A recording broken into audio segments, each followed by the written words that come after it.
The crane ship Smith Borneo's difficulty to anchor on the seabed caused changes in the salvage plan for the U.S. ship that ran aground on Tubataha Reef. Paula Palma has more. The U.S. Navy has revised the plan to remove the USS Guardian from the Tubataha Reef. In the new plan, an 800-ton crane ship, the Jascon 25, will do the heavy lifting in dismantling USS Guardian. Originally, Smith Borneo was tasked to lead the operations on February 9. Due to anchoring difficulties, the operations were temporarily halted until the arrival of the Jascon 25. The Coast Guard says it is important to remove the USS Guardian immediately to stop damage to the reef. But the instability of Smith Borneo may worsen the damage as torrents of waves may cause the vessel to hit the reef as well. Pag-drop ng dalawang anchor, may cable naman yan eh. Ito sa Borneo, cable ang ginamit niya, hindi chain. Diba, pagkatapos po forward yung barko hanggang malapit, naka-hold yung anchor. Kaya kahit itulak siya ng wave papunta ron sa naka-hold siya. O ngayon, since hindi nga nag-bite yung isa, they are worried na pag tinulak, baka kasi nga hindi naka-bite yung dalawa. Tumama dun sa reef. The Jascon 25 left Singapore over the weekend. It is expected to arrive on February 15 to 16 at the Tubataha Reef to commence operations. Unlike the Smith Borneo, the Jascon 25 does not have to anchor due to its dynamic positioning system. Both the Smith Borneo and the Jascon 25 were requested at the same time, although negotiations for the Jascon 25 took longer as it was more expensive. Once the Jascon 25 arrives, it will immediately start dismantling the USS Guardian, while the Smith Borneo will simultaneously conduct small boat operations. Other vessels that will assist in the salvaging operations include the Trabajador, a tug-towing barge, the Intrepid, a handling barge, the Archon Tide, a tug-towing barge for anchor handling, the Barge 7000, which will collect hull segments, and the U.S. Navy salvage TARS, a support vessel. The Philippine Coast Guard vessel BRP Corredor and the Philippine Navy ship BRP Ismael Lumibao will monitor and assist operations. The USS Guardian has so far inflicted about 4,000 square meters of damage to the reef. Damage to the reef will be determined once a U.S. Navy vessel has been removed. Isorena says extraction operations will most probably add another 20 to 30% of damage to the reef once completed. Although he says dividing the vessel into segments will help minimize the negative effect on the reef. Aside from the monetary compensation, Isorena says the U.S. government will also provide long-term assistance to the Tubataha board, including the donation of equipment to help maintain the reef. The extraction of the USS Guardian is scheduled to be completed by March 23, barring inclement weather. Paula Palma, Solar News. An environmental economist says fines imposed on the damage of local reefs should be based on their economic value. Patricia De Leon has more. An environmental economist says the government should raise fines for the destruction of local coral reefs. On January 27, the estimated damage to the Tubataha Reef is 1,000 square meters. The damage quadrupled on February 6 to 4,000 square meters.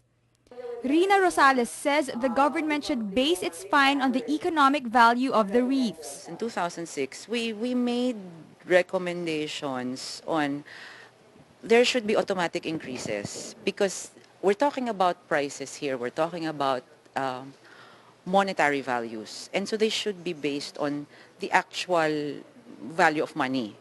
And so that they should be based on inflation rates, on interest rates, and they're not indexed. The government will collect fines of 12,000 pesos for damage costs and another 12,000 pesos for restoration costs. Rosales adds that the fines are low as compared to other countries. Australia has a fine of 733 Australian dollars or 27,854 pesos per square meter of damage to the Great Barrier Reef. The state of Florida in the United States fines violations with 7,490 US dollars or 374,502 pesos per square meter of damage to the 502 square meter Florida Keys National Marine Sanctuary.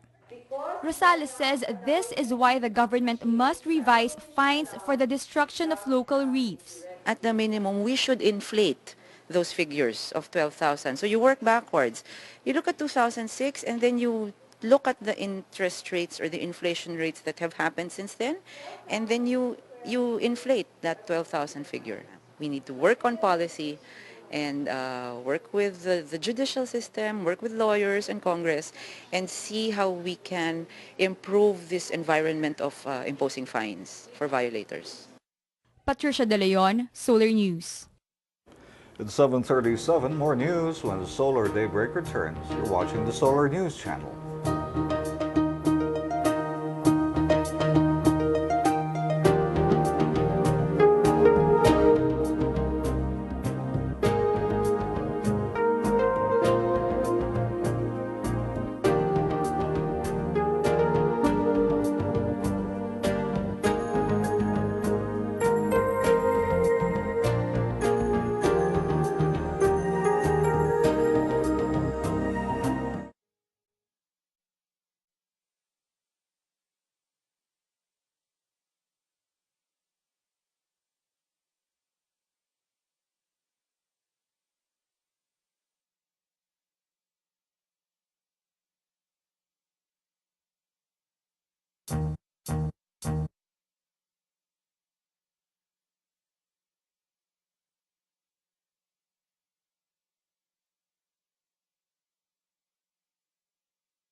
Let's have a quick look at the headlines. President Aquino says some of the senatorial candidates from the United Nationalist Alliance are allies of his predecessor, as Vice President Jajamar Binay says some in the administration slate used to go against the president. The Metro Manila Development Authority begins removing illegally placed campaign materials around the metro. The U.S. Navy has revised their salvage plan on the USS Guardian as the instability of one of the crane vessels may further cause damage to the Tubataha Reef. And the National Police Commission caught applicants who cheated in the annual police entrance examination for the second time.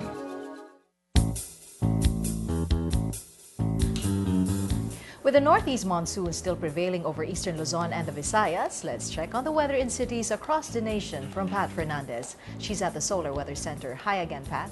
Hello again, Amelin. Pagasa says the northeast monsoon will still bring some rains over eastern Luzon and eastern Visayas today. And with that, let's now check the weather in cities across the nation. Starting off in Luzon, Manila, Tagaytay, and Lawag will have fine weather this morning, with Manila's temperature ranging from 22 to 32 degrees Celsius. This is perfect for those in Parañaque, where it's a non-working holiday today because of the Sambalilo Hat Festival. It's also the feast day of Santa Clara, so the sun will join in the fun of Serenata and the Tiburon race.